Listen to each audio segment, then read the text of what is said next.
Cameron, thank you again for coming on, sir. Yeah, thanks for having me. Absolute pleasure to have you on. And before we started recording here, you were talking about you just had a show last night. How Yeah, did that go? it was great. Yeah, we so it was a King Pari show. It was at Silver Lake Lounge here in LA. It was our first time playing there. It was my first time being there, and it was awesome. It's a residency that our label mate PWNT or Play What's Not There. Um, he's an awesome drummer and writer and musician, and uh, he's been doing a residency every Wednesday there, and we just were on this one, and it was super fun. It's packed. Yeah, really good. Good Good deal. vibes. Good deal. Good Yeah, deal, good vibes, yeah, good music. yeah, yeah. But originally you're from Minnesota, not from LA, correct? Yeah, that's correct. Ooh, very Yep. nice. Mm-hmm. Yeah, we moved here from Minneapolis almost 2 years ago. Ooh, Mm-hmm. got some time here. Yeah. We were just like talking about it. Joe and I were talking about it a couple days ago. I think we were walking back from the Gold Line, which is super close to our house, and uh, yeah, just like man, we've been here 2 years. It's like it feels like it's not like massive amount of time, but it feels like a significant enough of a chunk, and it's like we love it. It's like yeah, it's working out. Yeah, 2 years. That's quite a. I mean, that's a sizable amount of time. Yeah, Being in yeah, a yeah, new kind of place there. totally, yeah, and it feels like yeah, it's like oh, like we made it. I don't know. It's like we moved here just kind of like sort of on a whim. It was just like yeah, let's do it. It was like pandemic had hit and previous projects were affected by that, and it was just like we're loving this music. Let's go for it, and that's kind of how it all happened. And it's like, it was like yeah, let's just try it, and it's been awesome. It's good. Yeah. Where did the initial kind of spark of interest within music stem from? Oh whoa, for me, Yeah.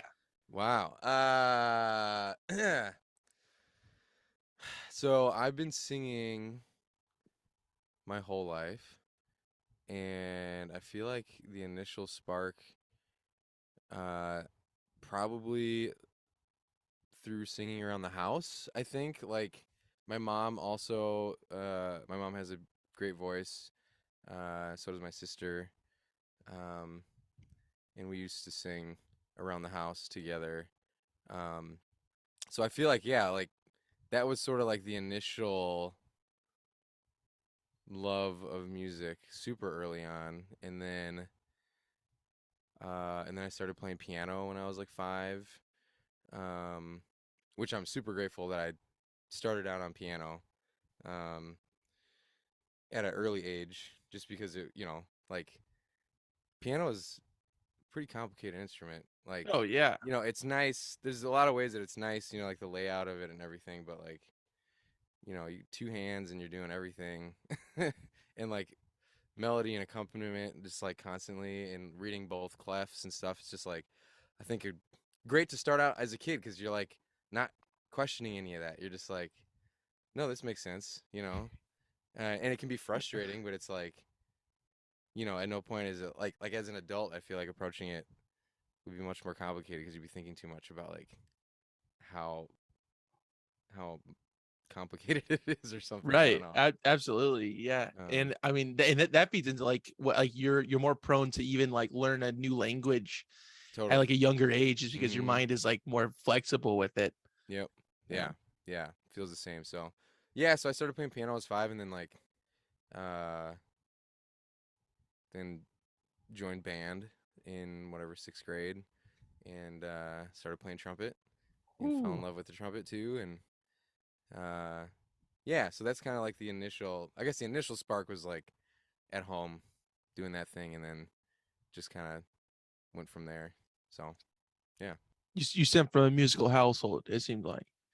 Yeah. Like not professionally musical household, but yeah, musical in the sense of like making music together around the house, singing together, and um, yeah, which was great. It's awesome. You're exposed to it at an early age, Mm-hmm. like Yeah. all these different things.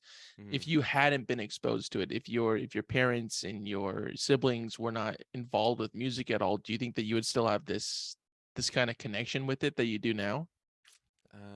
Well. Well, Uh, I'm sorry, Kim. We got to get deep here, man. I no, gotta, this is good. No one's ever asked me that before. That's like, I'm like, I guess it's weird because I'm like, okay, like circumstantially, like if all things were the same, I feel like definitely it's like, uh, I think that yeah, it's like music and it feels like very inseparable to the point of being like sometimes, like being out for dinner or something, and it's like, yo, dude, like, like you're listening to the music too much, like like at a restaurant, and it's like very distracting because Yeah, it's like, so I like, didn't even catch whatever we were yeah, just talking about. But did you hear it's that? Did you hear yeah. that? But did you hear those changes? Let's Yeah. go. Woo. Yeah, The woo melody, wee. the melody, Yeah, like drugged me in. Yeah. yeah. Ooh. It's like, dude, like everyone else is finished eating, like you haven't had a bite. It's like But the song's not done. I don't know. I don't know. yeah, I just want to see what they put on next. yeah, It's been pretty good. yeah, Gotta yeah. get the It's name of gonna this be good. playlist. Yeah, yeah, yeah, yeah. Yeah. So I feel like, uh, yeah, barring like, because that's it's like it was obviously very good to be in a household that was very supportive, and supportive of me doing music, and doing it professionally. It's like there could have been any number of circumstances, obviously, where it would have been a much more difficult route to take. Um, but yeah, I feel like, I don't know, there was never any question along the way. Like I went to college for music education, so it was like I initially wanted to be a music teacher, which I teach private lessons, but yeah, like wanted to be a band director, like instrumental music. That was like what I went to college to do. And yeah, so it was like early on, it was like, yeah, this is the thing that I love, like more than most things. And uh I don't know. Yeah, it's like it's impossible for me to really think of what else I would be doing. You know what I mean? Sure. Yeah. It's always been there. I couldn't imagine it without it being Mm-hmm. there. Sure. Totally. Mm-hmm. Do you think that anything could replace the place that music has in your life? Ooh, Or yeah. does or is anything even could be even secondary to that? Oh man. uh I feel like, well, okay, so like I said, so like I still teach, and I do like private instruction, or like kind of private, some teaching and then some like kind of coaching, and helping people with songwriting and producing and different things. And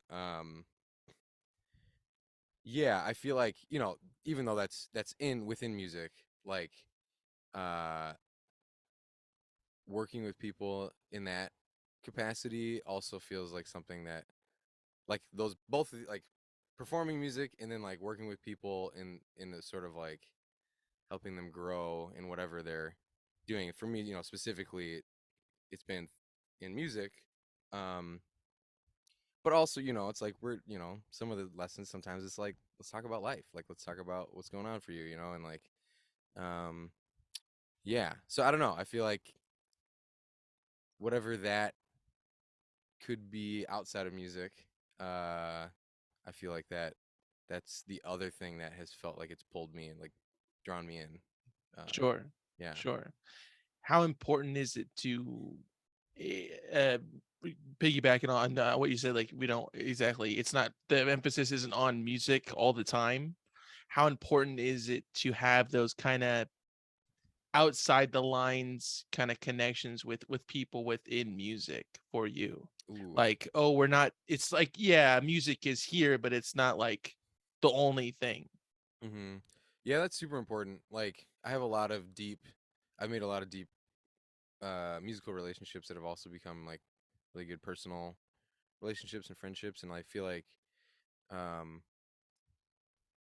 I feel like that's really important, like being able to, I don't know, because it's like music is so vulnerable, and we're playing on emotions and bringing out all this emotional stuff, and like uh I feel like it would be difficult. I don't know, I feel like most all of my musical relationships that are like close musical relationships are people that I like can confide in, or like we can talk like deep about stuff that has nothing to do with music, or like what's going on in life. And um yeah, I feel like it is uh yeah, it feels necessary to me to be, especially again like with people that I'm like close with in music, like I don't want it to just be like a professional thing, you know. um it feels, I don't know, like then it feels like a friendship. It's more like a friendship than just like a professional relationship. uh and yeah, and I feel like, I don't know, it's like you can get closer, and then like you can make stuff that is deeper. Like for example, like Joe and I think it was great that we started as friends before we started making music together. We were friends for like, I don't know, 7 years or something, 8 years before we started making music together, or before we started writing together. We'd like performed together a lot in different settings. I'd sat in with his band, and he'd sat in with some bands of mine, and then we were in like an R&B cover band together for like 4 or 5 years. And yeah, but now it's, it's like we started writing together, and then it like we had this long friendship that had been built on this, and then it's like, oh, we can like write about stuff that I feel like I've never been able to write collaboratively about before, because it's like we're talking about stuff that's like much deeper or like very personal. But like sometimes we're writing songs together about stuff that might be more personally uh inspired by one or the other of us, right? But it's like we have this friendship and this relationship built that's like, yeah, like we can sit and write about it, but we're also like hashing it out and talking about it, talking about these like different things that either of us has been through. So it's like, yeah, I don't know, I guess I've never thought of it. That's like a really cool way to ask that question, because it's like, oh yeah, like I've always thought like this project feels more vulnerable and more like authentic in a lot of ways. And I've never thought of it in the way of like, oh yeah, a big part of that is like because like we've been friends for so Outside long. forces kind of Yeah, making its totally. way in. Mhm. Do you feel a deeper connection with somebody that you have met, that like, oh, I also play music? Is there an instant like you kind of get it, like we're in this same like wavelength Mhm. together? Is there, do you ever feel that when you come across people like that? Totally. Yeah. I actually uh yeah, that happens all the time. I met someone recently through our one of our roommates, or yeah, his name's Tommaso, but I met a friend of his, and it was just like we were like talking about like there was like everything that they were saying about their experience with like what happened with the pandemic and like a previous project, and like everything they were saying, I was like, that's exactly what happened to me. And it's like very unique to being a musical artist. um and like all the things that come with that, and like you can get on a certain train and then realize after a long time like, oh, this is the wrong train, which can happen with anyone, but it's like especially wild when it's like tied to you, like you and your, it feels like your self-worth, and like when your profession is you, it's like a very different uh thing. So anyway, yeah, I feel like that happens a lot where it's like, and I was just talking to I was just talking to Joe about this last night, like this thing that we're doing, that we like, it is so far removed from most people's reality. Like they mostly experience it as like seeing it from the outside. But like Yeah, like going on the road, like touring, being gone for like a month and like still trying to like maintain your life and your relationships. And then like, our schedule a lot of times is like the exact opposite of most everybody else, you know? And so it's like pretty quickly, yeah, it's like okay, well, a lot of other people can't hang out when I can hang out, and like I can't really hang out on the weekends because I'm, working on the weekends. So it's like I don't know. Yeah, it's like a whole like pretty. It's like I feel like it kind of just like um just sort of works itself out. You know what I mean? Like it's like, and it's funny because it's like yeah, like so many um of the people then that you meet too, like if you're out at like a lot of bartenders, different people, it's like there are a lot of musicians too, and it's like it just all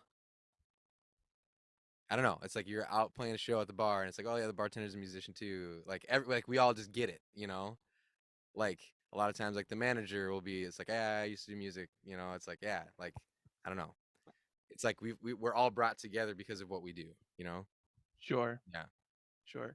A little bit ago, you mentioned like I understand how it is to be like constantly doing this and touring and playing shows and whatnot. It's Mm. very from a musician's standpoint. But before you were kind of doing that kind of thing and you were just an audience member, like you understood, like, oh man, like this is sick. Like they came out and they played this show and it's great and I feel that way.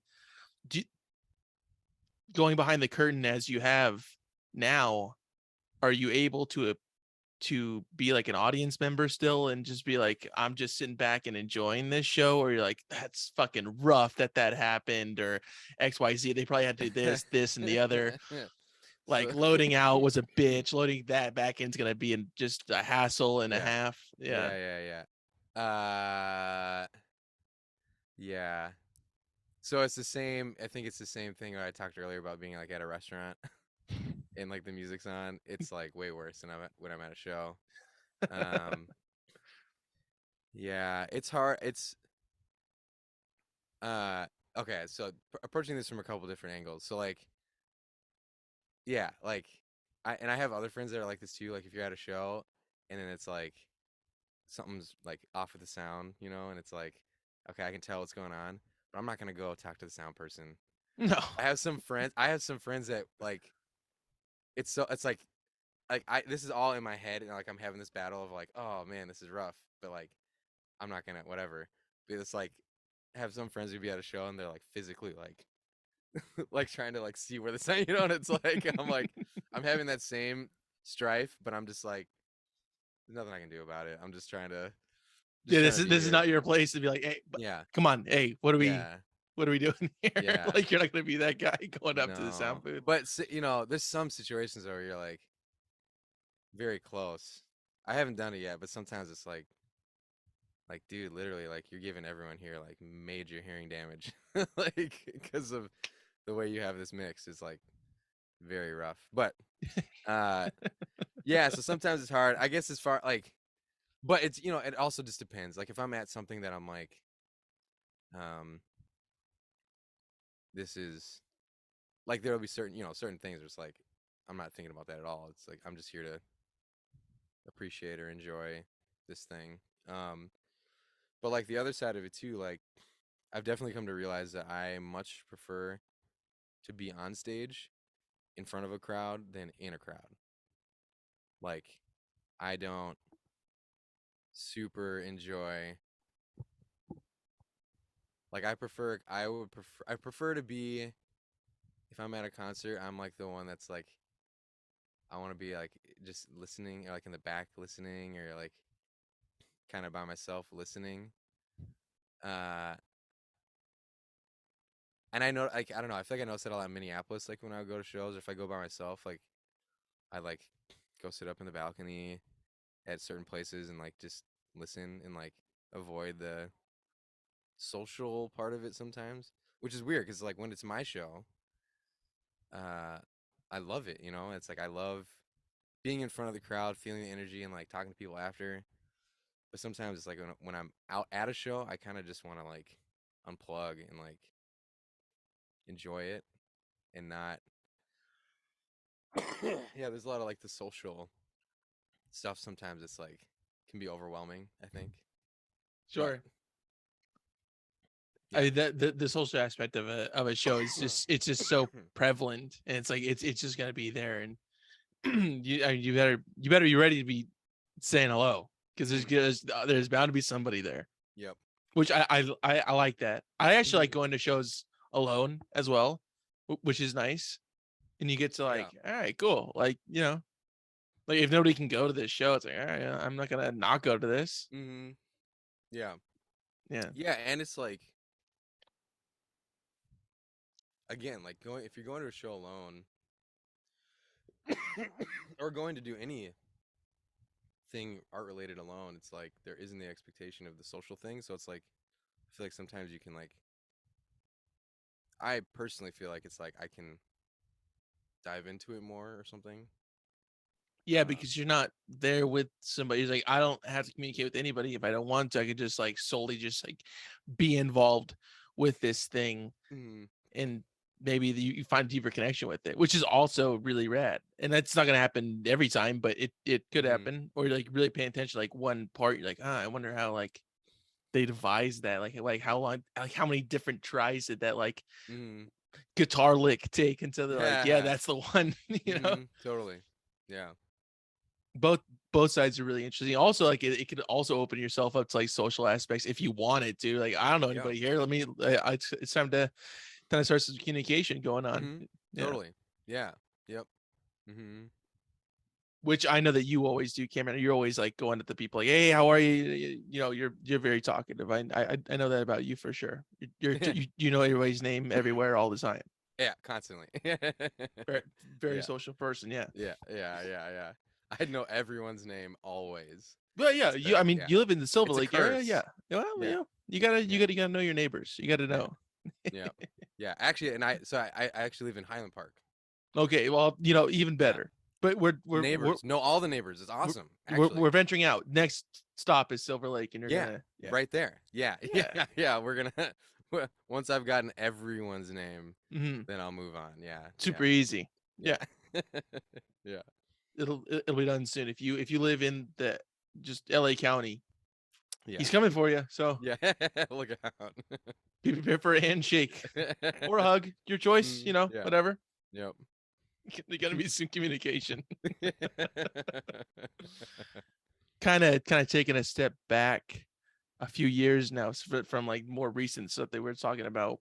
Mhm. When did you start to like make your own music? When did you start to like, all right, I'm gonna start doing my own stuff in it? Like aside from band and kind of learning lessons on the piano and Mhm. whatnot, when you're like, it's time, I'm gonna start to venture out on my own.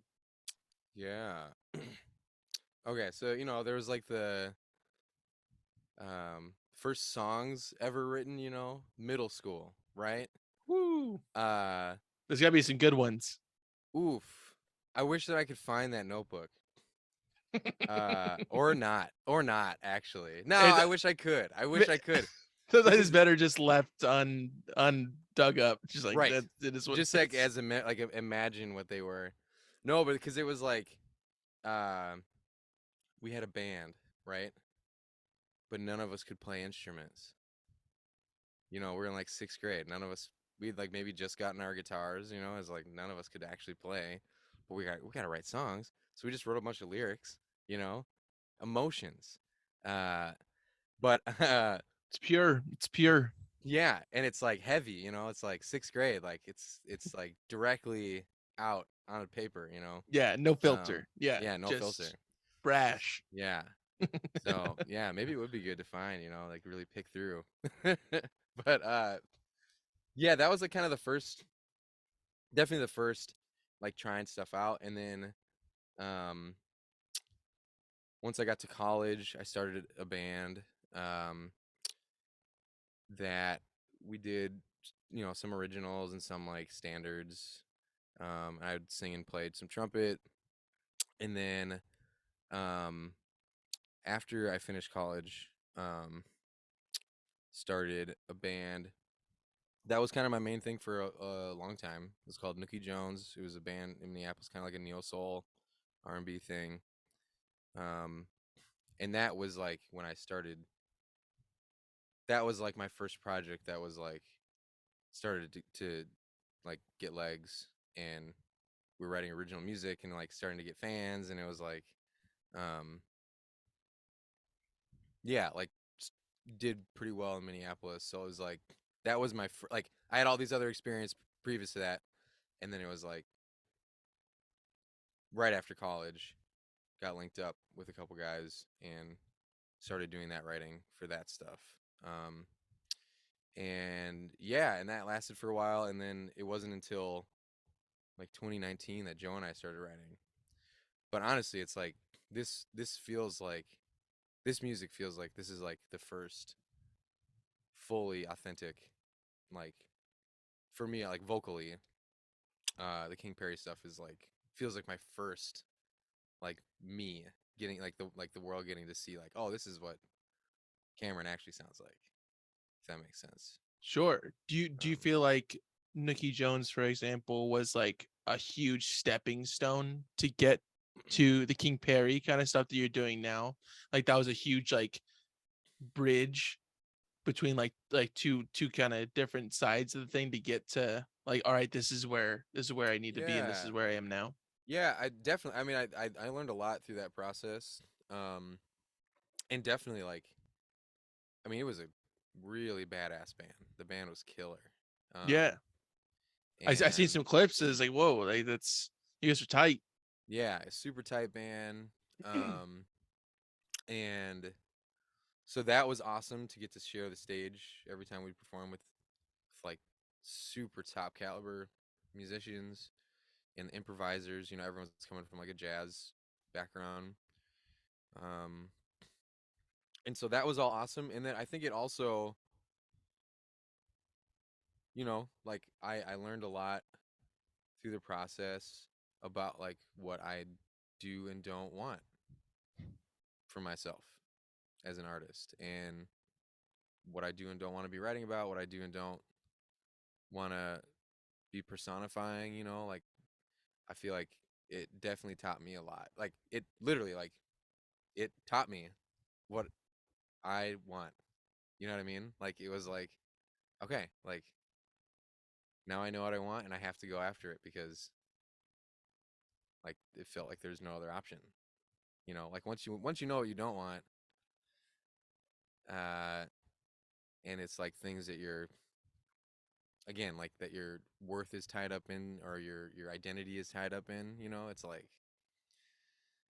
that can become a problem if you don't address it, you know? So I feel like yeah, that thing taught me a lot, and I'm super grateful for it, and we had a lot of good times, and like also I'm glad that I am where I am now, for sure. Sure. Now that was you said that was during in college kind of years of being in that band. So that started right after college, Oh, and right then after. the band went on for 7 years, I think, 6 or 7 years. Um, and then yeah, kind of ended right as the pandemic hit. And that was Um, still in Minnesota. yep, yeah, hmm. Wow. And that was the first time you were the front man to a group. Um, no. So the first front man I mean, thing. besides the middle school band, obviously. Right, right, right. No, Discounting yeah, that, yeah, sure. yeah. No, no. It was this band I started in college. It was called Sound Color Theory. Ooh, I like Uh, I like the name. yeah, yeah. We had it. Yeah, it was very fun. It was like some people who are really good friends still. Um, that was sort of my first like frontman thing. But then we also started a party band where we would play house parties, and that was the thing that like made me fall in love with being a frontman. Like, you know, you're playing like we literally set up in people's living rooms, and there'd be like 70 people in a like packed, like, and like people pouring out of the house, you know, and like dude, it was like some of the probably the most fun shows I've ever done. You know what I mean? Like, and the band was huge. Like, we had like a 4 or 5 piece horn section. You know what I mean? Like, it was That's madness, wild. That's like wild. actual madness, right? Yeah. Like, and that was the first time I was like, wait, what? Like, you can do this? Like, this is like so fun. Like, and being like in charge of feeling like I'm in charge of just making sure that everyone's having fun and is safe and like because I'm up there, I can see everything that's going on, so it's like um yeah, like that made me fall super hard in love with performing, and that was actually that band. It was called the Tasty Tones. Okay, come on, Pretty that's good. well, it's It's pretty tasty, man. it's It's pretty pretty funny. tasty. It's pretty funny. um but yeah, and that was also like some of the first club shows, we were playing, and that's actually like one of the first club shows that we ever played was with Joe's band. His previous band was called Foe. Super tight instrumental funk, Minneapolis sound funk band. They were like, I was a huge fan of them, uh, back in Minneapolis, and I would sometimes do stuff together, and um, but yeah, some of the first shows that I ever did were with Joe's band.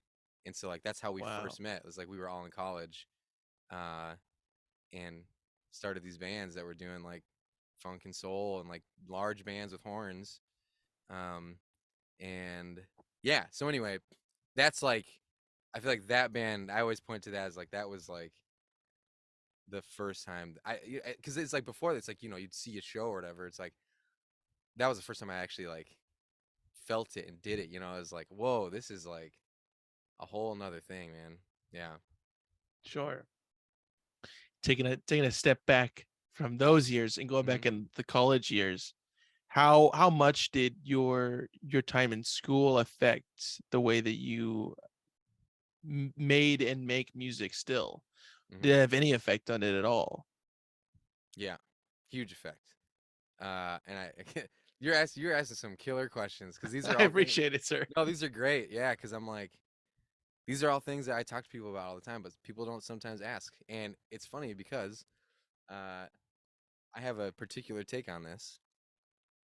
So I went to the University of Minnesota, public university, but it was very much like they weren't calling it this, but it was very much like a classical conservatory. And I was just talking to someone yesterday about this, about the language that they use around music and how they would call some music legit and some music not legit. I don't know if you've ever heard this before. No, no, I haven't. And for those like me that don't exactly know what you said, a music conservatory. Yeah, yeah. And So it could, essentially, like, yeah. yeah. So it's like training. What it felt like to me is like training musicians to become professional classical musicians. Ah, okay. So like an orchestra or something like that, Yeah, yeah. perhaps. Oh, Okay. yeah. Like, and literally, this is what I'm saying. So when they would use language like legit and not legit, literally, I would hear professors use this. It's just super racist, uh, uh, and like just super problematic. They're talking about legit music is music that is stemmed from like Western classical music or like classical, just like what they consider to be legitimate music. Legitimate, right? Like, what do you mean legitimate? Yeah. Like what are you like? Like would it be And like so, in their eyes like Bach or Mozart, like something that would be yeah, yeah, considered like yeah. what Any classical, Schoenberg, whatever, any number of like um secular, classical. non-secular kind of, what about Yeah, like like that yeah, kind of but stuff? like using the language legit. So then it's like everything else. So it's like okay, everything else. So black music uh would be considered not legit music. And they're literally using this language and it's like that is my music. So like I'm at the school and they're using this language and it's like whoa, like I can't. Yeah, and anyway, and had a lot of other experiences. So again, it's like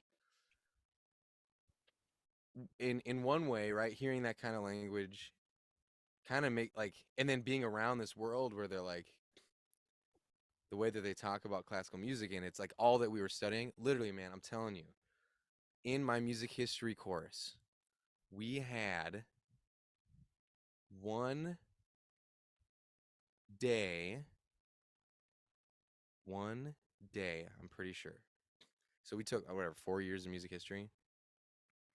I want to say it was a week, but I'm almost positive there was actually one day that we talked about black music.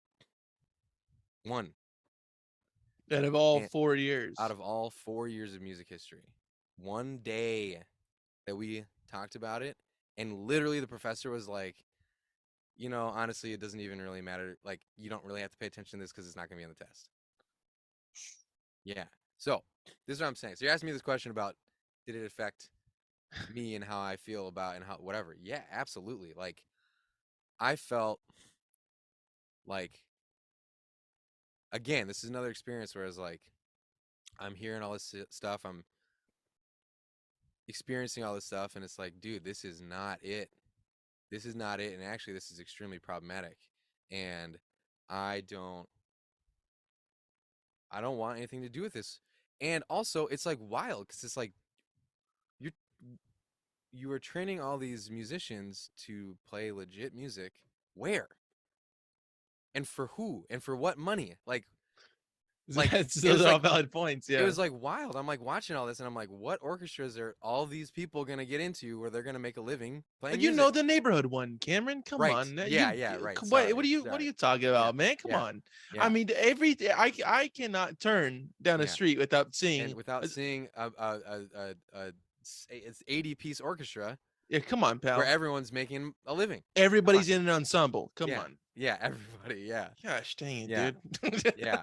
Yeah, But it was no, wild. that's It's a fair point there. You don't really, I mean, you always hear about philharmonics and whatnot, but it's like, well, literally our professor, which I appreciated. So my trumpet professor, he was great. He taught me a lot about playing the horn, uh, which was great. And he also, a thing that I appreciated about him was that he was willing to admit that he didn't know what he didn't know. And also, he would straight up say, he would be like, all right, how many orchestras are there in the world where you can make a living playing trumpet? And then he would break it down. I don't remember how many it is. And he's like, not many, right? In the whole world, right? And then it's like, okay, in those orchestras, how many seats are open? four or something like that, right? Literally, it was like, Okay. and then he was like, he'd been teaching there for like 30 years, right? He's like, how many of my students have ever gotten into one of those orchestras? And it's like, one of his students in 30 something years got into like the Boston Pops. And this was a student that he would just straight up, he was like, I didn't think that that guy was good enough, you know? You gotta But it's like, commend a guy like that. You gotta commend him a little bit. He's like, honestly, I didn't think the kid fucking had yeah. it, but And he he's like, did. dude, he's like, I had one and I didn't even think that he was gonna do it. And he proved me wrong. But like, and it's like, yeah, dude. Like, and he's like, so I'm just telling you that like this is what I do, and I got this job as a professor, but it's like none of you are gonna make it into a major orchestra. And so like you need to be like diverse in what you're doing with music. Which is nice, it's like, okay, cool. That like helps you feel like it's like, oh, okay, like this is it's nice to hear for sure. And it's like, okay, like, and also it's like, dang, like I also wish that he could have like taught me some things about like playing jazz or R&B or funk. And he couldn't. And you know, That's that bittersweet though. It's like yeah. here's the reality, and here's some like tips. Like here's Mhm. like the, you got, yeah, taking Yeah. taking both of them. Wow. Yeah. And that was over the course like 4 years. You said roughly that you spent there. Yeah, yeah. 4 years in the music program. Gotcha. Mhm. Being an multi instrumentalist, what instrument were you most connected to during that time, during that 4 year span? Hmm. I feel like I okay, so it's like I was technically studying the trumpet. there was a little chunk of time that I was doing voice and trumpet because I was like I wanted to, and then my advisor was like, no, there's no way. I've never had a student ever do both, and it'll take you at least 7 years. And I'm like, nah, I'll do it. And then it was like, no, dude, this is impossible. And also, again, the voice. This is where it's hard. So like during that time, right? It was like most of my work for school in terms of like performing, practicing was on the trumpet. Because I was an instrumental music education major. So my specialty was instrumental music, so I was doing trumpet. So I was playing in the bands, in the jazz bands, jazz combos, and then taking lessons. And so I've never practiced trumpet so much. You know what I mean? It's like that was so much practice constantly. And it's like you're playing really hard music, really hard classical stuff. You know, again, it's like this is stuff I haven't done since college. And so it's this weird thing of like I was playing a ton of horn, but doing stuff that didn't resonate with my soul, right? And then at the same time, I'm like on the weekends playing house parties, singing in front of a band in people's living rooms, doing house parties, and it's like this is like, but I'm not, it's like it's not legit, and it doesn't feel like, or like, but it like feels like this is right, and this music feels right. So anyway, it was just like this. It was always this weird battle. So it's like this thing of like what I was singing felt more in like that setting was like this feels right, but I was way more immersed in trumpet and doing way more immersed in things that didn't at all feel like it was serving me. This is something I talk about, and for me as like an educator now, and I if anyone is watching this as an educator, it's so important to ask your students what they are into. Come on, And teachers. This is a big teacher. This is like a big section of my listeners, Cameron. Mostly, it's like 80% educators. I've been wanting to reach out to you to let you know you should add that to the title. Sure. Podcast. Yeah, For no. educators. Yeah, it's it's kind of implied. It's kind of like I'm really into David Lynch, so it's like it's in there. You just kind of like dig. Yeah, You just gotta dig. that's It's in the that's title. Yeah. it's right there in plain sight. But but no, like straight up though, it's like, because there's a lot of like music, I don't know, musicians, music fans that also like do what I'm doing too, and it's like super important. And I came to this realization is like at no point did anyone ask me what I was into in my entire time in college. At no point was someone like, hey, what are you into? Never. Not a single one of my professors ever asked me what I was into. They were just like, this is what you're expected to do, what you're expected to play. And it's like, how helpful is that when you're trying to develop professional musicians? It's like, I'm trying to make a living doing what I love. And anyway, so that's just like, yeah, I mean that it would take like what 2 seconds to ask that. I mean, I'm not gonna ask that question now because I feel like you're like kind of vetting me into saying it.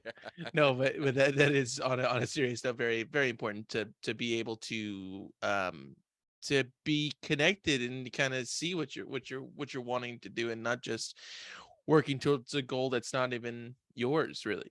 Yeah, in a way. totally. Yeah, and it's like if, again, it's like if you're whether you're developing someone to be a professional musician or just to love music, right? Like this is why, if I don't know, were you in band or I was for like a year, and I was okay? like, I'm Why not. did you quit? Well, because this guy was like, realistically, how many fucking jobs are there for trumpeters? I was like, yeah, that's right. And then he gave me the whole spiel. He's like, how many fucking chairs? I was like, I'm out. all right, dude. Yeah. No, I don't know. I don't know. It was like even before middle school, like fifth grade. I was like, and then I just got interested in other stuff, and then Yeah. whatever. Eventually, I came back to music, but on my own fucking terms. On my own terms. Yeah, yeah, yeah, yeah, yeah, yeah. And then I fell in love with it, just kind of by myself, really. Totally. And yeah, and Mm-hmm. that's just how that happens Yeah, for some yeah, people. And then meanwhile, the guy that's sitting next to me gets into the fucking Philharmonic, dude. It's like, yeah. what the And then fuck? set for life. One student, Set for one life. fucking student. Yeah. Yeah, yeah. Done. Ironically, his name was Phil. Besides the point, Phil. Phil Davis was Yeah, the kid's Philip. name. Philip Davis, Yeah. related to John Coltrane. Yeah. But the point being, yeah, yeah. But that is knowing what you want to do is a very difficult thing to even get into, and Mm-hmm. especially if you're spending this much time and effort, like you were, for example, with this thing. You're like, well, am I even really connected to it Mm-hmm. at that point? But did you ever feel connected to it? I mean, in some of a sense, or at least like a little bit of you, or Yeah. yeah, this is good to do because of Mhm. I'm just learning stuff, or Right. So that's what I'll always say. Like, I don't regret having learned things, right? Right. It's like I don't regret that part of it. And like, learning a lot about music theory, um, like tons about music theory. Um, and again, like playing the horn, it's like I was playing like some wild stuff that's really hard, right? And it's like, okay, like this is forcing me to get better at this instrument. Um, and so yeah, I think that, and like, playing in a large ensemble, um, as much as that's like not at all what I want to do ever again, like, um, I don't know. There's like there can be things about it that feel good, It's just like I don't know. Looking back, it's like like the whole having the conductor dictate everything, just isn't the vibe for me. Isn't it? Just isn't it? But again, like there's like a lot of things that I learned or experienced that is like, okay, I don't regret having learned these things, but I do feel a lot of feelings around how it was presented to me and the way it was talked about and the things that were ignored, the things that we didn't talk about, the things that we literally were told to our faces weren't important, which are the things that I feel were the most important in music. So, yeah. Anyway, I'm glad you asked about this just because you're the first person in a podcast interview that's asked me about breaking ground yeah. for 100 something episodes now. You heard Yeah. it here. There it is. Yeah. That is great though. But you, I mean, as we kind of briefly alluded to here, I mean, piano, trumpet, vocals, and I'm assuming there's some other stuff that you don't even mention. Maybe, I don't know, bagpipes or something. Well, everyone plays a little bagpipe Yeah, on the side. yeah, it's a little You bit, know, it's a little I bit would too never call common. myself a bagpipe player, but it's Sure. uh, Yeah. yeah. Yeah, no, I play like those are the main things. I wouldn't like, and as far like piano, it's like that's the instrument I've been playing the longest. I don't ever perform on piano. Well, I play little keys in King Perry now, but I don't know I why don't. you keep on lying to me, Cameron. You Yeah, think I'm well, not gonna whoops. find Okay. out? You think Yeah, I don't do my okay. research? Okay, Yeah, come on. yeah. But yeah, I just started picking up the bass. Uh, and I love bass is so fun. So fun. Yeah. And yeah, and then like I play guitar again way back, like rhythm guitar in a band. It's like I'm not a guitar player. Guitar guitar confuses me. The piano I like it's just like right here, it's like, oh, there's the note. You know, guitar is like Piano, simple as shit. Guitar, yeah. I don't Guitar fucking. I gotta like turn my head and then all of a sudden it's like, wait, and it's all spaced out. I don't know. Gotcha. You know, I'm gonna let the guitar players play the guitar. Sure. You gotta leave some stuff for the rest of us, all right? Bagpipes and all this other stuff. Do you view each instrument differently than the others? Like vocals, do you view vocals as like something completely different than the piano, completely different than the bass, or whatever you, Yeah. or trumpet? So I don't, and it's funny because I've had people say like, "Dude, you play trumpet like you sing," and some of the stuff that I sing, like when I write, is like I'm like, "Oh, that's like a horn line." Uh, so yeah, it's like like I think I've come to realize that I think that I kind of just it's just like all feels like it's just the same. All encompassing, it's all music. Yeah, well, and it's like I feel like it all stems from. Well, yeah, I think that they influence each other because I was gonna say it all stems from like the voice, but I feel like actually I think it started that way, and then the more that I played trumpet and the more like writing I did on trumpet, the more that it was like that started to influence my vocal writing and arranging too, for sure. Um, and So they bleed into different aspects, but mhm, all under the umbrella of music. But it's like if yeah, you start on horns, like, oh yeah, that could lead into vocals, and vocals could lead into piano. mhm. And I mean, obviously, guitar's in its own world because you're an outstanding guitarist, as you Yeah, mentioned yeah, before. Mhm. yeah. Mostly nylon string. Yeah, Um, yeah, mostly, fretless. Yeah, mostly fretless. you get Yeah, crazy with it, man. Yeah, yeah. it's wild. Yep. Um, yeah, yeah. So I feel like yeah, the two definitely, especially with voice and trumpet, the two have influenced each other a lot. What do you feel the most comfortable behind up on stage? Ooh, singing. Yeah, Singing singing for behind a sure. guitar. Got it. Okay. Yeah, Yeah. Because singing. you got the guitar and then you got your voice. That's cool, man. Yeah, yeah. Adding occasional flourishes of voice behind ripping fretless Just nylon guitar. absolute shredding. Yeah, Yeah. yeah. Can't be stopped. Killer, dude. Yeah.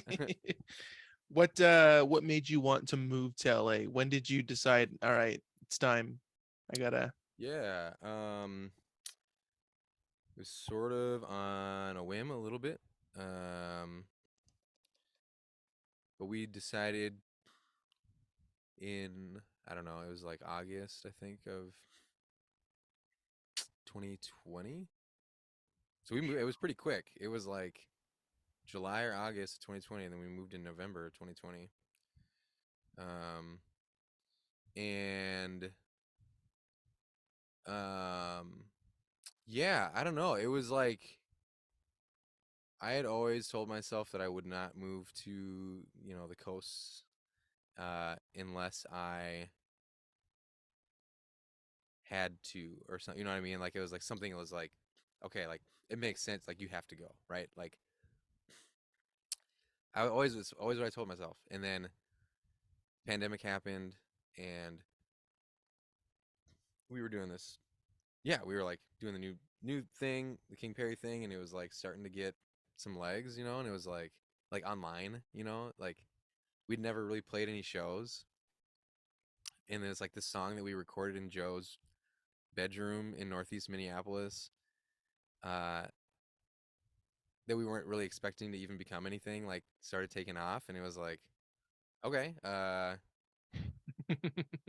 I don't know. It seems like this is a thing to move for, and it's like, um, I don't know. It felt like this was the right place to be, and like I have my parents live out close by here now, like a couple hours south of here. Oh, good Um, deal. yeah, and so they've been out here for a little while, and it's like a little I like closer how to your family. parents moved before you do. Like, are you really? You guys really want to do this? Yeah. You guys really want to go out to the coast? Come on. Really? Am I that bad? Yeah. Am I that bad? Yeah. Um, yeah, so I don't know. It was sort of like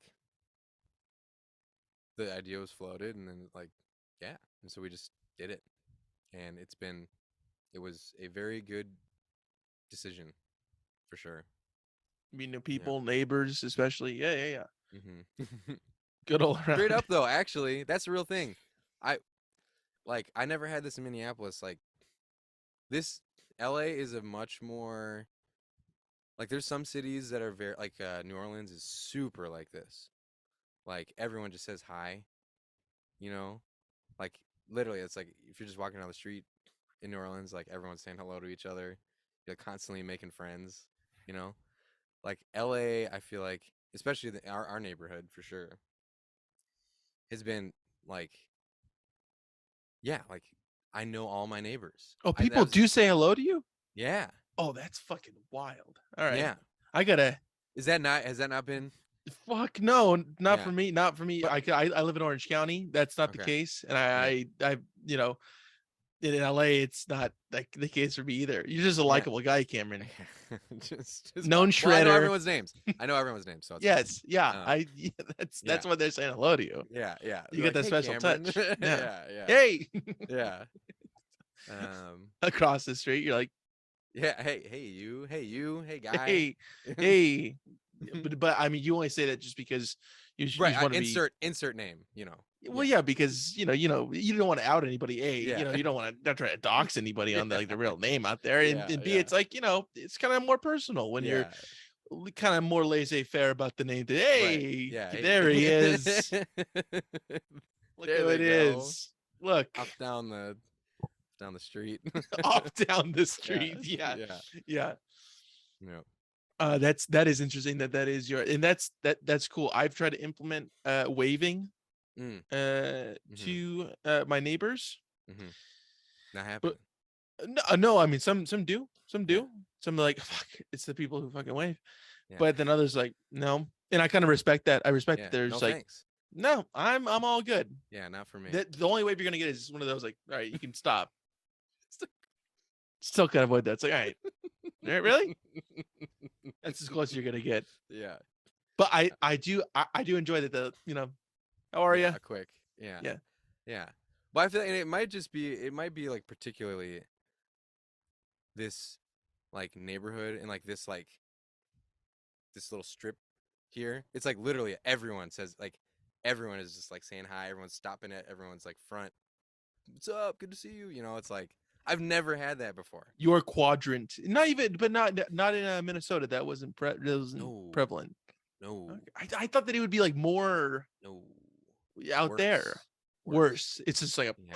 fuck you out Yeah, there. Just like Minnesota. This is everyone's. what people always say. This is like literally uh, this is like a saying about Minnesota. As they say, because it's like Minnesota nice is like a thing that people talk about, but they're like people they'll give you directions to anywhere except their house.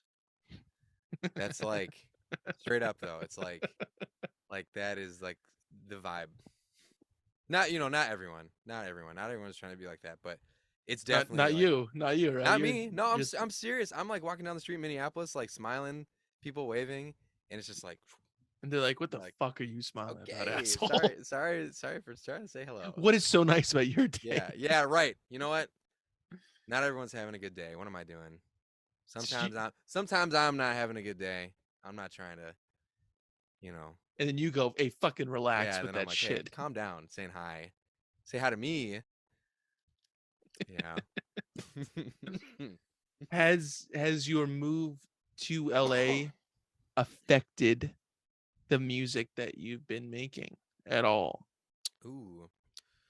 Um Interesting. I don't think so. I don't think so. Yeah, I don't know. I feel like I think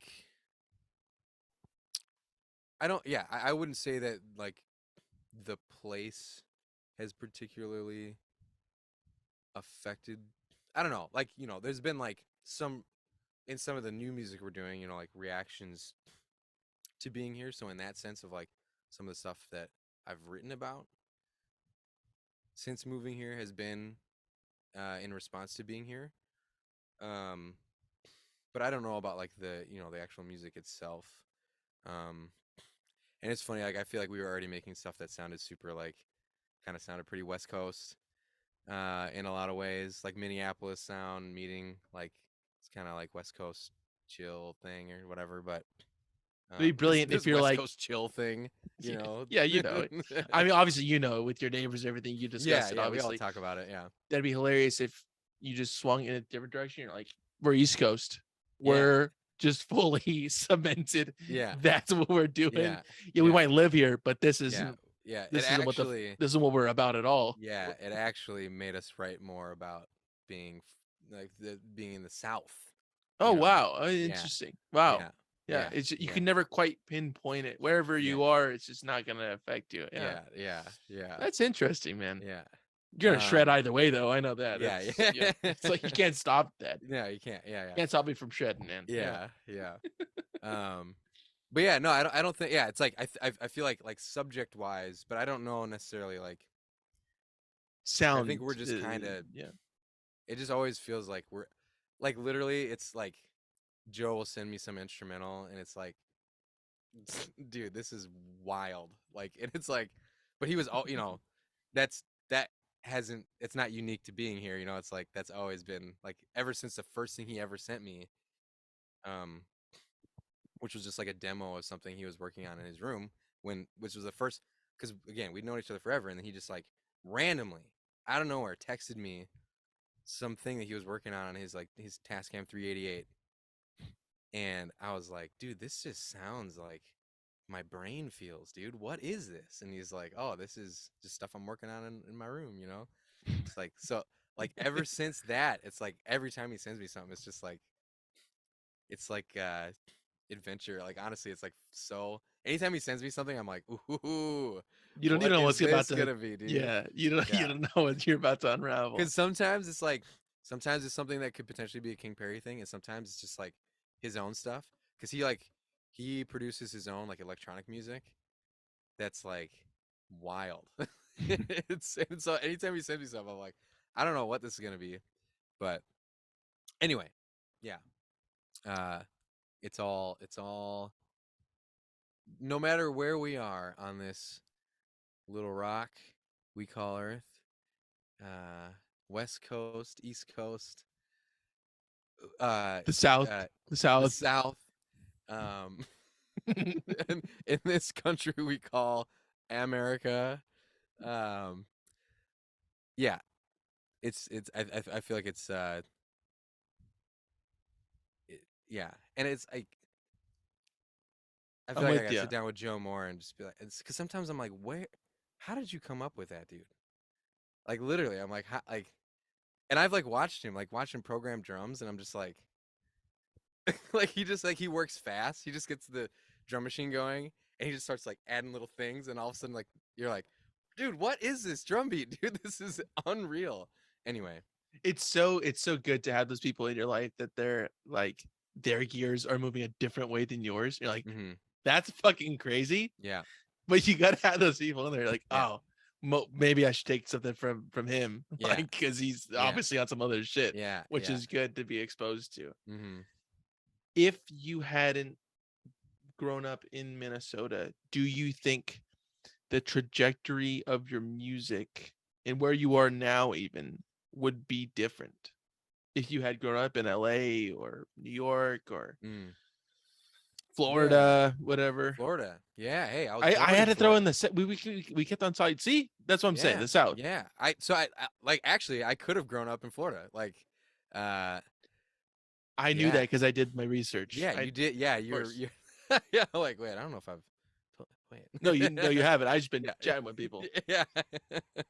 Been chatting with your neighbors. Got it. Yeah. Um, Yeah, I've been in yeah, your quadrant, man. yeah, I've yeah, been at those porch talks just yeah. chatting.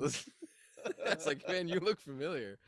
Uh, but yeah, I feel like there are a lot of ways that it would definitely be different. I think especially in terms of like the music.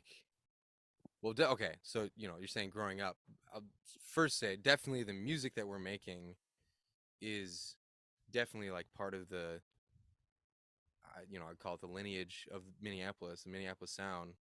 Like, um, so I feel like once I moved to Minneapolis, 'cause I grew up outside of the cities, and then went to Minneapolis for college. And once I was there, and starting to make up original music, um, I would say that like definitely like the music that I put out that I've put out originally, like vocally, and especially the King Perry stuff, um, is is influenced by the Minneapolis sound in different ways, right? So it's like in how it actually sounds, some of the parts, and like some of the stuff that's like, it's like feels very funk, like Minneapolis funk. But in also in ways it's like Joe and I have talked about this. In ways it's like being inspired by like Prince, obviously, but because he was Why Prince? I don't. yeah, That's the. of all the I'm not familiar. It's Can kind of you an odd one. People don't yeah, really mention him as like an. yeah, I mean, yeah, they like him, yeah. but I don't know. All right. Very cool though. Yeah. I guess I've heard things. No. Yeah. Um but He's a Chicago guy, right? He's Chicago. no. No, I'm just Oh kidding. I'm no. just kidding. Oh no. He's Tampa. He's Tampa. He's All Tampa. right, Yeah. I know. He's Tampa. Yes. Yeah, much more Tampa vibe. Um I mean, but actually, I'm not nowhere gonna hit really on Tampa. fits. I'm not gonna hit on Tampa because I have the trombone player who used to play in Nooky Jones was from Tampa, and he is the nicest guy, and he Because he loves knew Tampa. Prince. He knew Prince. They grew up together. He knew Prince. Yeah. If you know Prince, you're a great guy. Come on. Yeah. Come on now. No, but the in the term in the sense of um like when you listen to Prince's music, right? Like the whole span of it, there is so much. It's some of it is just like wild and just weird and like it's He got out very there. clear. Yeah. It was very clear that Prince was not like, oh, like I'm gonna let other people dictate this. There's no way someone told him like you have to make music that sounds like some of his music. You're like, dude, this is wild. Yeah. Like there's like the stuff that like a lot of people know and is even that stuff though. When you're really listening, some of it you're like, dude, some of this is like wild. Lyrically and what he's doing instrumentally, Yeah. of course. Yeah. Yeah. And so But it's kind like, of masked a little bit, which is Mhm. interesting. It's Yeah. there, much like the teacher segment of this podcast is there, but Yeah. people aren't really paying attention. Yeah, It's for the right, yeah. teachers. Yeah, it's for the teachers. Yeah. But no, yeah, it's like I feel like that is something that we have definitely subscribed to. It's like this idea of like, does it feel good? Does it feel right to us? Then yes, then that's what's important. Let's go for that. At no point have we ever, had conversations around like, oh, we're trying to like, oh, what would this person do? Or what, like, we're trying like, oh, we need to make a song that sounds like this because it's hot and it's whatever. It's like, no, dude, like, this is like, this is what I'm saying. Like, Sunshine is the thing that by far the most listened to thing I've ever recorded and put out. By far. It's like we're over 2 million streams on that song now. And let's get a little bit higher there. All right, let's get those numbers bumped. Yeah, up let's get those numbers bit. up. Let's bump those numbers. Come on. But no, but I'm telling you, it's like that song we recorded that in Joe's. Like I went over to Joe's place. First time we'd ever gotten together to do any writing. He had built a loop right before I got there, which is the loop for Sunshine, on his loop pedal. So there's no stems, you can't separate it, and it was like mixed on his loop pedal, and then I showed up, improvised a melody, went home. Like literally the whole song, there's like a version of the song is just improvised, no words. But it's the whole song. Like literally it's like one take that I did that is the exact same melody from the song, but without lyrics. Then I went home, wrote the lyrics, came back the next day, we recorded it, and then we were like, dude, should this be a band? Because like both of us were like still in our previous projects at the time, and like yeah, but again, it's like literally this band started. There was at no point was there any conversation about any influences, anything. It was just like literally, I showed up at Joe's house. He had built a loop 15 minutes before I got there, and then we just started making. And then it was like, this feels right, and then we just chased that feeling of That's like, fucking rare though. That's so rare to no, have totally. that kind of just origin. Mm-hmm. You guys are fucking Whole Foods with this, just purely organic. Mm-hmm. It's fucking No, crazy. totally. Where it was like and like literally like we recorded it, and then we're like, well, do we release this as like me, or is it like, because Joe's thing, his DJ or his producer name is DJ Stepmom, and so it was like, is this like yeah, it's so good. Is this a DJ Stepmom featuring Cameron Kinghorn? And then we are like, I don't know, maybe we should like write some more songs and make a band. I don't know.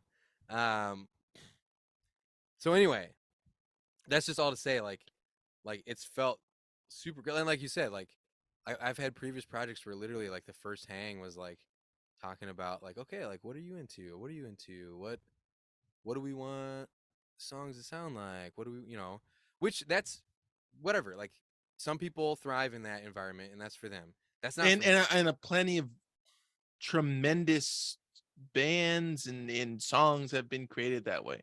Totally. But Yep. what the position that you're in with DJ Stepmom, Yeah, DJ Stepmom, the same. yes, DJ Yeah. fucking so. Yeah. That's very rare. It's really cool. Yeah. That's a very it's a very organic story. Yeah, totally. And Very it's Whole like, Foods. it's very Very Whole Whole Foods. Foods. Very Yeah. Whole Foods. Very Um, organic. yeah. And we like, I don't know. It's like I don't I've created music in a lot of different settings, a lot of different ways, and it's like, yeah, like this the way that we are creating feels right. It just feels right. And I there are a lot of ways that I'd created previously, like different ways of recording or being in the studio that always felt wrong. And and then finally like to be like, oh yeah, no, this feels right. It's like I can like literally I like this is where I do all my stuff is right here, and I'm happy. This is non-GMO territory right here. This is not GMO. This is organic, This, yeah, gluten this is free, straight. This is farm fresh, farm to table, farm to yeah, right? Is that farm to turntable, dude. That's not the. You can take that. so? That's free. That's free. That was right off the Yeah, dome right now. I'll I'm just pitch it. saying. I'll pitch it to Joe. Throw We'll it in. see. Yeah, Throw our it in. next, our next DJ gig will be Farm to farm turntable. to turntable. That is pretty dope. This is actually, if it, yeah, okay. We do a little. We'll throw an event. Yeah. Yeah, it'll be an event. Obviously for your quadrant. Yeah. Yeah, yeah, yeah. It'll be great. I wanted to get into this. The description of King Pari's music, and this is on the website, Yep. is quote lo-fi R&B stoner soul dub meets 80s electro with a heavy dose of funk. Woo! Yes. That's the description. That's a wild description. Let's just start there. I'm trying to think of who even came up with that. Whoever it was, like that's that's great. It's fantastic. Yeah, I think that I at one point was like, I don't know, it's like stoner soul. Like I think someone had asked me, I was like, I don't know, dude. Like, Well, what is stoner yeah, soul? yeah. Right. Well, it's funny because I feel like it's actually like literally all of those things is like, it's like, oh yeah, like that's like you kind of need all those things to like describe the music, because like some of the stuff, like I don't know, because again, like Joe,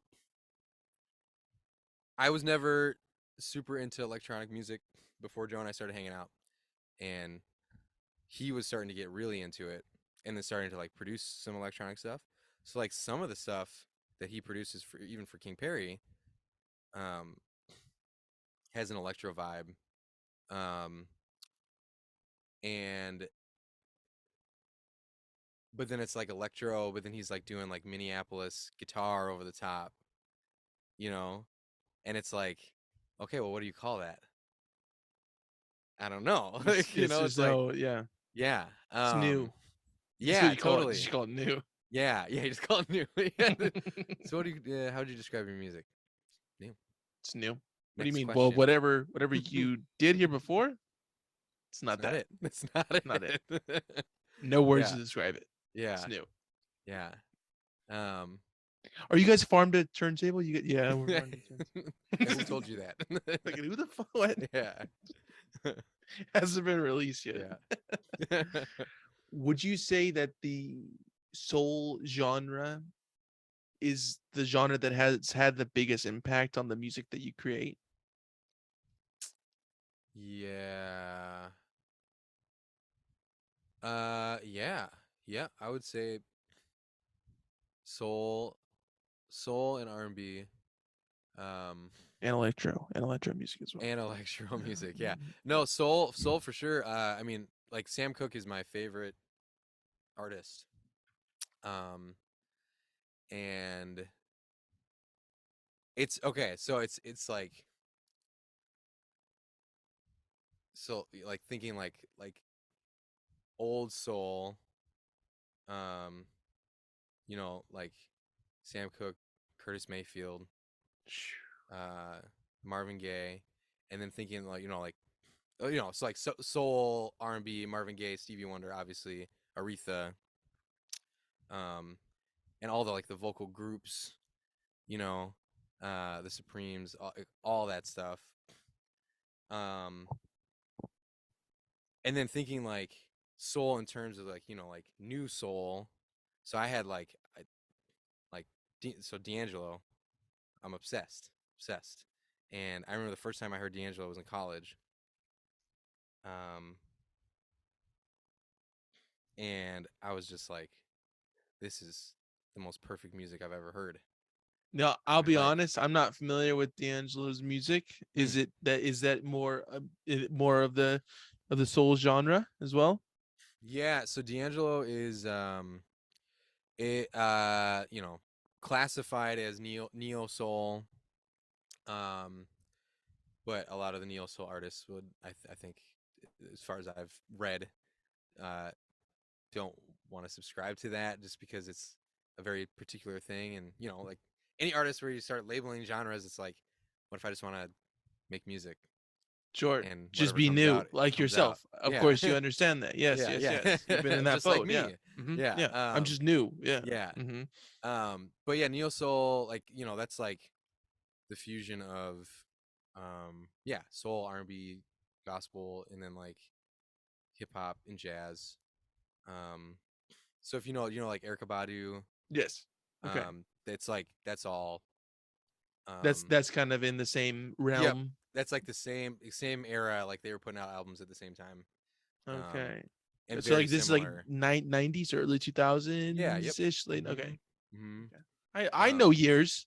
yeah, Might not know yeah, artists. I yeah, know years. yeah, nailed the years. I um I know how this yeah, lineage of time works. Yeah. yeah.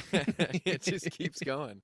uh but yeah, so anyway, like I was introduced to that, and then was like, oh, okay, like D'Angelo's one of D'Angelo's biggest influences is Prince, which makes a lot of sense when you listen to his music.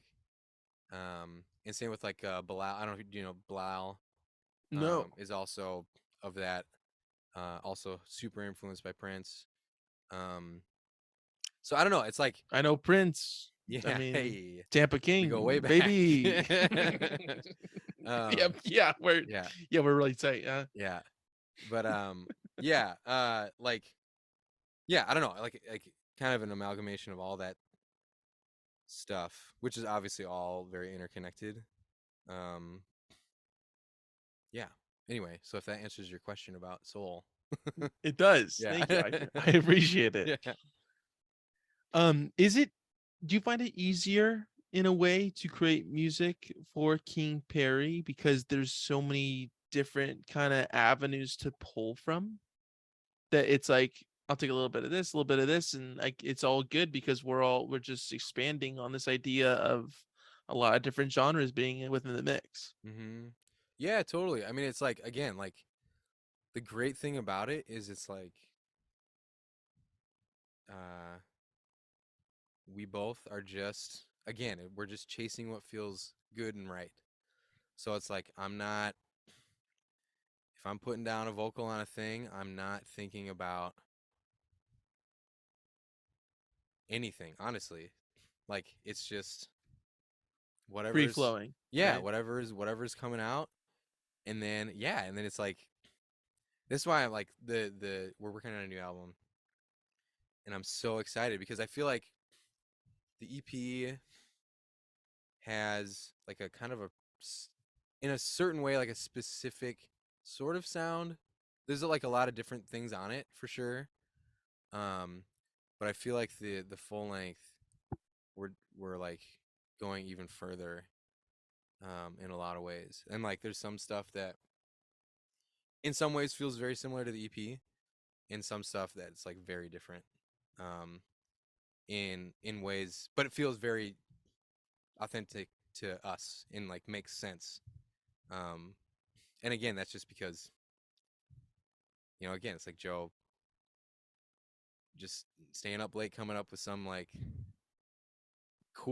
cool ass beat, and it's just like, yeah, sick man. And he sent it to me, and I'm like, yep, I can put vocals on this for sure. So anyway, yeah, it's like, um, I feel like by way of like the way that we've been creating has just allowed it to just be like whatever comes, just trust whatever comes, which has been super rad Very for sure. beneficial, it seems like, and Yeah, it makes it just keeps it like open. like we're both very like and obviously everyone has an opinion on something, but like Yeah, I got something to say about it. Let me tell yeah, you what. thank you. uh, but yeah, but we've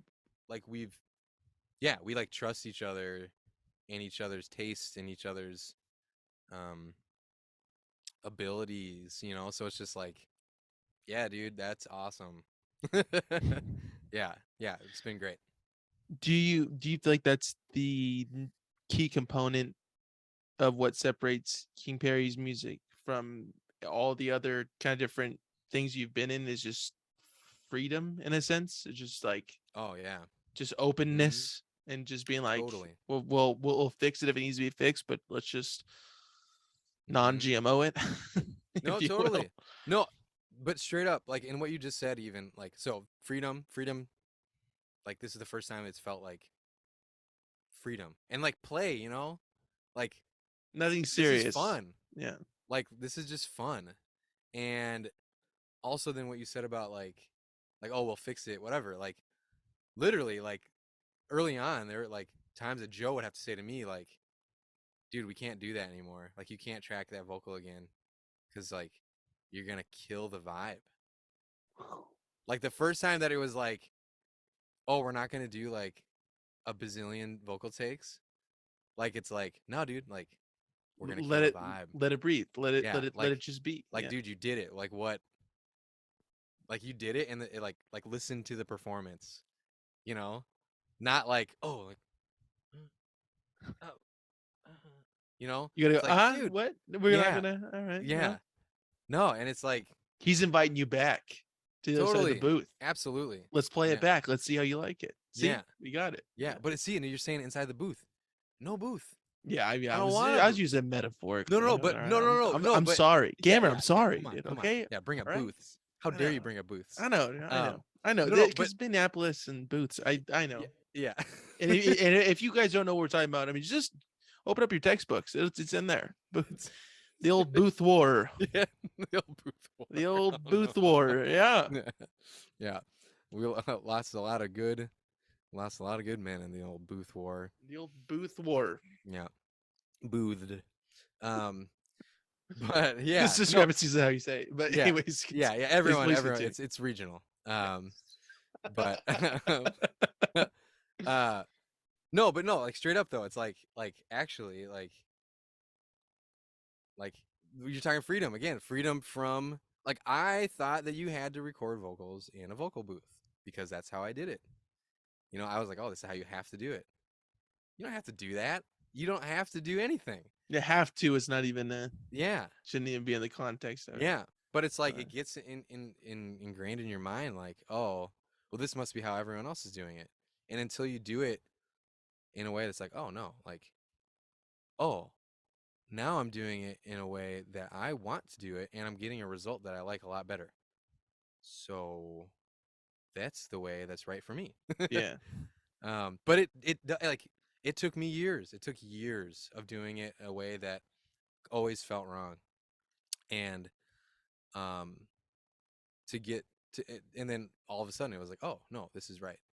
Um, yeah, and you know, it's like oh, I wish I would have realized this sooner, but also I don't know, like because I've I've had those thoughts like, oh, I would I wish I would have been making this music sooner or whatever, blah blah blah. And it's like literally Joe and I would not have connected sooner on this music.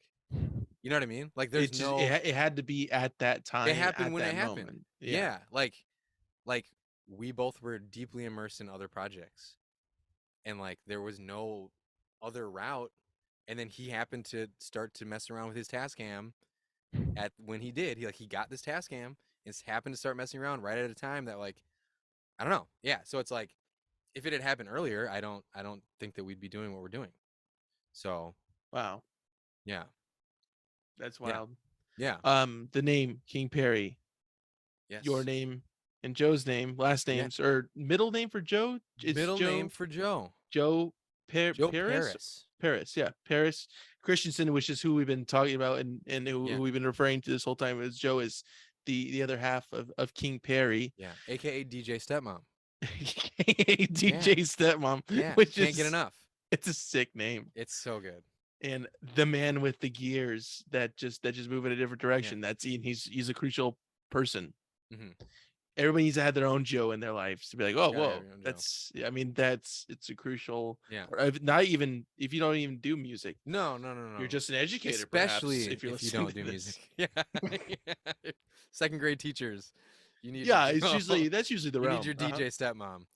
Um, yeah, yeah, Is second that grade. Um, um did you and this is going back to this um connection between musicians, you guys were kind of connected immediately. I think we had touched on that a little bit mhm. ago, about 4-ish hours ago when we started doing Yeah, this. yeah, yeah. But I mean, of course it was just super organic between you guys. Mhm.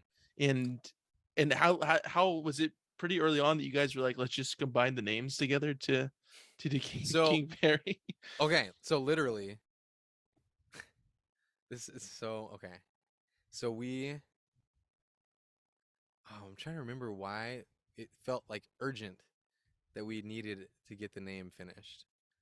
Um, This is rush. This is a little bit of a rush job just to well, be like, it we was gotta have a name to this. no, I'm trying to remember. It was like maybe because we were gonna put out Sunshine with the video, and it was like, well, we gotta have a name. I don't remember, but it was something like we had gone. Um, I think we had gone maybe this Japanese restaurant in Northeast Minneapolis where we used to go somewhat regularly to hang and talk about stuff, and um, yeah, I feel like we were both just like I don't know. It's like naming things is just the worst. It's It's the difficult. absolute worst. I don't know if there are people out there that really enjoy it or like thrive on giving something a name I do. I that mean, it will. Do I you? did farm to turntable, Oh, dude. okay, That right, right. wasn't Sorry, me, sorry, dude. sorry. I'm Yeah, just yeah, saying. yeah, yeah. No, no, no, no, Sometimes no. it My happens. bad, my bad, my bad. It's We've been through organic, this. We've been through this. It's non organic. It's GMO. you're just like sponsored by the like organic, like it's like show pop up in the corner. Actually, it's not Whole Foods. It's It's not Whole Foods. Gelson's. Very strong strong Gelson's? Gelson's. What's Gelson's? It's just a grocery store. Sweet. Yeah, I mean, I thought that you would know since you're solidified Californian Right, now. right, right. I don't know. Gelson's. If I brought it up to your parents, you'd be like, absolutely, because Yeah, they're on the ball with this stuff, yeah, yeah. Cameron. They've They've been. been out here for quite Yeah. a minute. Every time I go see them, they're like opening Gelson's bags. Like We gotta go to. we Yeah, gotta did go you to get the Gelson's. Gelsons? Yeah, Yeah, yeah, that's a very yeah, big. yeah. Yeah, All right, all right. because they're Now I true know. Californians. Okay, what about this? Ralph's. What at Ralph's? I know Ralph's. Is there Ralph's in Minnesota? No, no, no, no Ralph's. Anything out here that was out there, store wise? Oh, like a grocery store or because there's lots of there's an incredible CVS. amount of CVS. We got CVS, Okay. Walgreens. You know, Oh, okay. Target. Check it out. Target is from Minnesota, headquartered. That makes sense. Was Walmart also in Minnesota, or do I have that I don't. incorrect? I don't think so. I'm gonna go ahead and say it is, Yeah. and go ahead and open up that history book again. Yeah. A lot of stuff in Yeah. the booth wars and all that Yeah, other yeah. shit. Yeah. um. Naming the name of the name of the band. I forgot. The name of the We band. got into Gelson's and whatnot. Yeah. And true I don't know. Californianism. Yeah, we were just like trying to figure it out. I don't even, like I feel like for other projects, there's like documents that like everyone inputting what, possible names. Oh, just bad, bad, bad, bad, bad, bad, really bad names. And, I'm coming up with bad names. Everyone's coming up with bad names. But with this, I don't even remember, like, I don't at all remember if there were other options. Oh, there was another option. Perry King. Perry King. Okay, here's the thing. I didn't even know that Perry King was a person when we named the band. Oh, I was just fucking around. Is that a real person? That's a person. I think that's like an actor. Okay. Which My I guess apologies to the gotta King be. family. My apologies. Yeah. Let's let's I'm not trying to push clear buttons. this up. Yeah. Really not trying to start anything here. Yeah. But no, we had a name that we had originally thought of, but then decided that it would maybe make for either a better like album name or like a thing. But it was Look Cool, Hate Yourself, which I was like, actually, that's like literally. You gotta shelve that. That You gotta was like shelve that for. Well, I was like, that's like when we were talking about it, I was like, dude, that's kind of like how I felt for like years.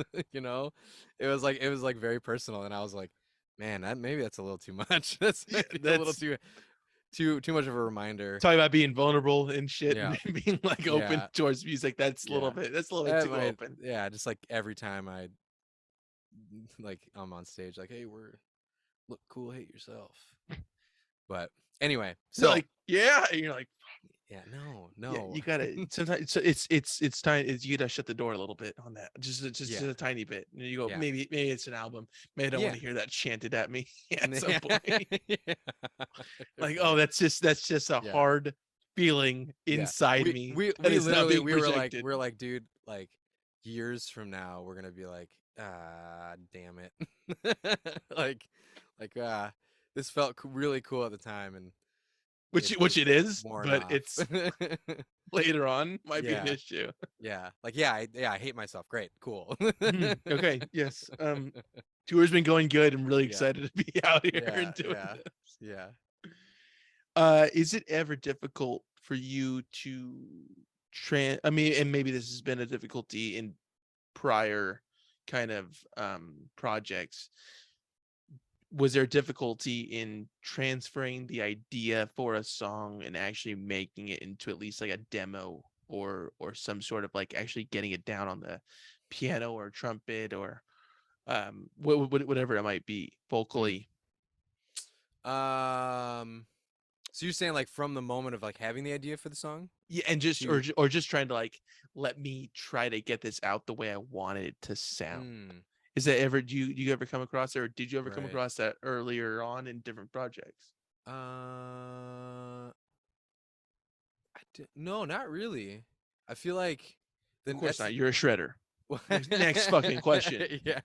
Well, I feel like that is like the nice thing about playing multiple instruments, I guess. And like anything that so like because I'm not a guitar player, right? I'm not um, I'm not gonna like I'm not gonna write it the guitar. So um, any and like my previous project, Nooky Jones, we didn't have a guitar player in the band. It was like just keyboard. The rhythm section was keyboard, bass, drums. Um, and so yeah, and so like my brain doesn't go to like my brain's like it doesn't go to which has been interesting for King Perry now, right? So it's like my brain doesn't immediately go to guitar. Um, but obviously Joe's does, and there's tons like layered guitars on all of our stuff. And so and like Joe has produced um all of the instrumental stuff so far.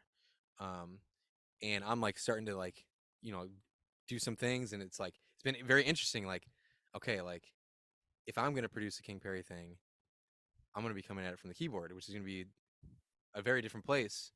Um, and I feel like that has stretched me. So it's not so much um like previously if I'm writing something,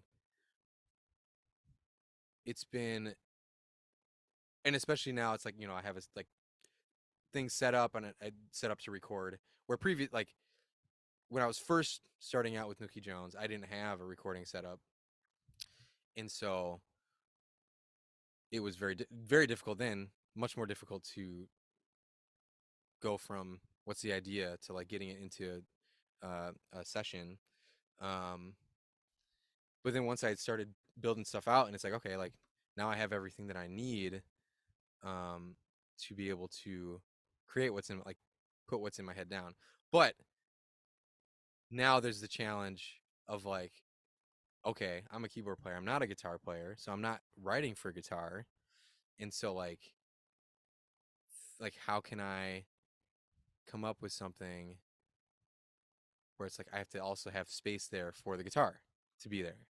Um yeah, which is exciting and interesting, and I feel like I'm super stoked. Like our process for writing, like what works best for us is to just leave town for like a week or two. Um and like go to a cabin or whatever, like that's like how a lot of the EP was written. Was like in like rural Wisconsin, like in a cabin, uh, like on a lake, like just like in an empty cabin and just like set up our gear and just like go. Cause like then there's no distractions. Like this is what I'm here to do uh, for this time. And so like I have to commit this time to it.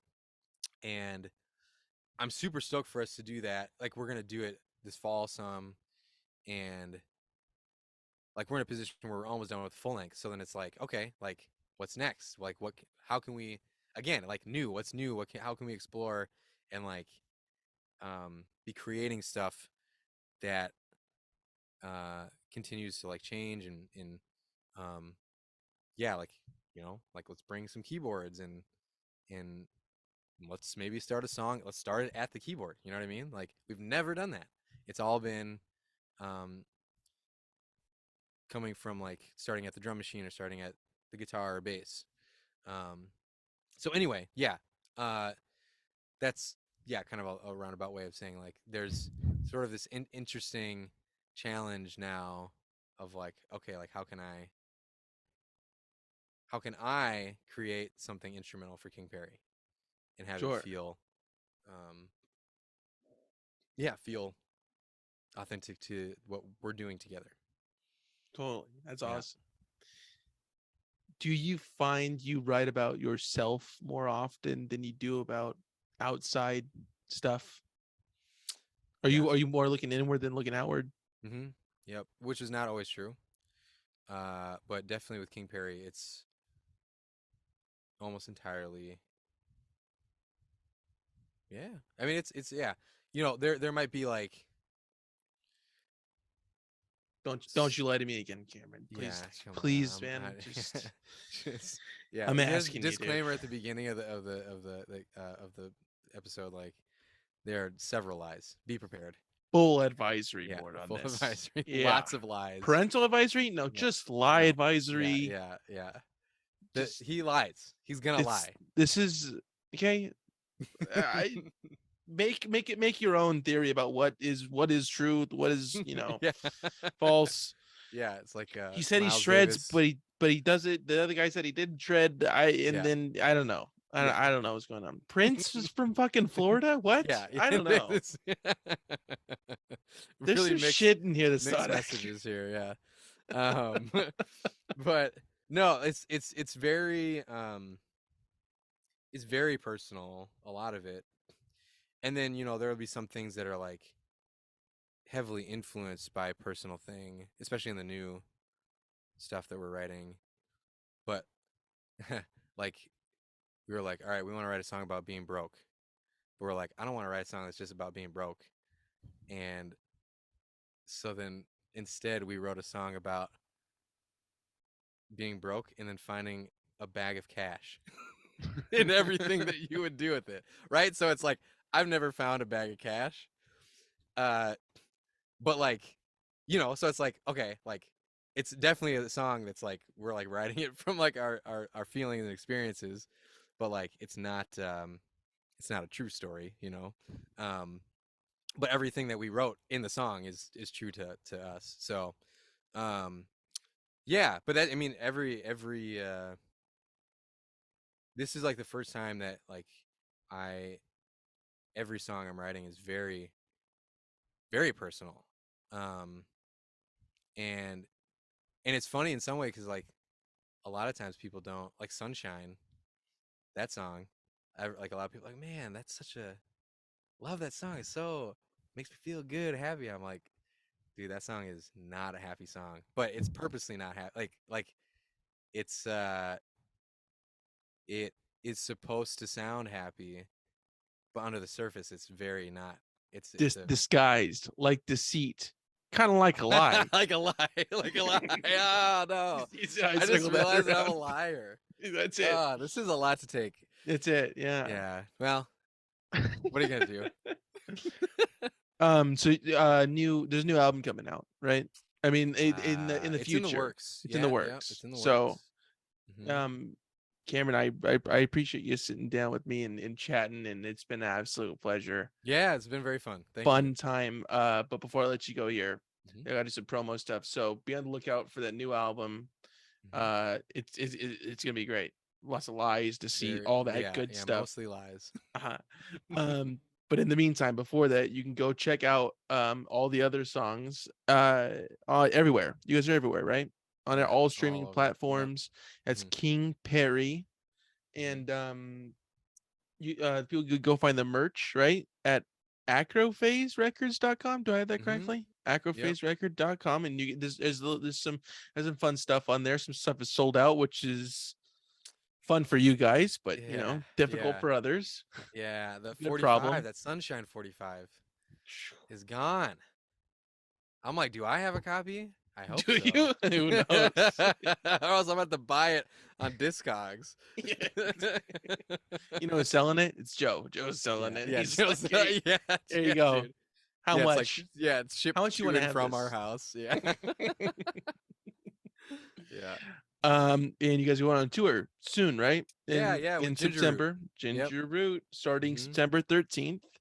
Hmm. And where can the people go find tickets for that? Is it via Um, the Instagram, like Linktree little yeah, doodad? yeah, yeah. Or so you could, honestly, the best place would be to go on Ginger Root's website. Ginger Root's Um, website. Okay. uh, but also you could check on our website too, kingperrymusic.com. And then, or yeah, through Instagram, we have a link in our bio. In the That Instagram is, is King Perry Music on Instagram. There's no yep, underscores, just fully yep, across. And that tour's gonna be awesome. Ginger yeah, Root, I believe hmm from Huntington Beach, which is in my yeah, area. yeah, and lives in Orange County I or don't in know, Huntington Beach. Yeah, yeah, maybe. yeah, yeah, Uh, you could ask him that one too. Just do me that yeah, one favor. yeah, yeah, If I can't tell you, yeah, you don't know if you're gonna tell me the yeah, truth or not. I yeah. don't know. I I'll don't know about well that. I'll zoom you in, FaceTime you. Oh, okay, good. Sounds good. Do we miss anything from promotional wise? What we gotta get anything else out? No, that's it. Yeah. All right, awesome. Cameron, you're the man, dude. Thank you so much. And yeah, thank you. Yeah. Thank you. Are you ready to stop lying and tell the truth? Did you really like it? Oh man, it's a burden. Yeah, it turns out literally everything I said was a lie. Yeah, It's fuck. just- you're like, "Wait, none of that sounded right. No, You go back and listen, it's all like clearly just all lies. just like, yeah, no, yeah. Minnesota. Yeah. Yeah, that's yeah. Yeah, I'm from Minnesota. Yeah. Uh-huh. That's- Yeah, I guess. Yeah. Cameron, you're the man. Thank you so much, man. I'm gonna stop Yeah. recording this. I'll talk to you in a minute, dude. Yeah. Thank you, brother. Yeah.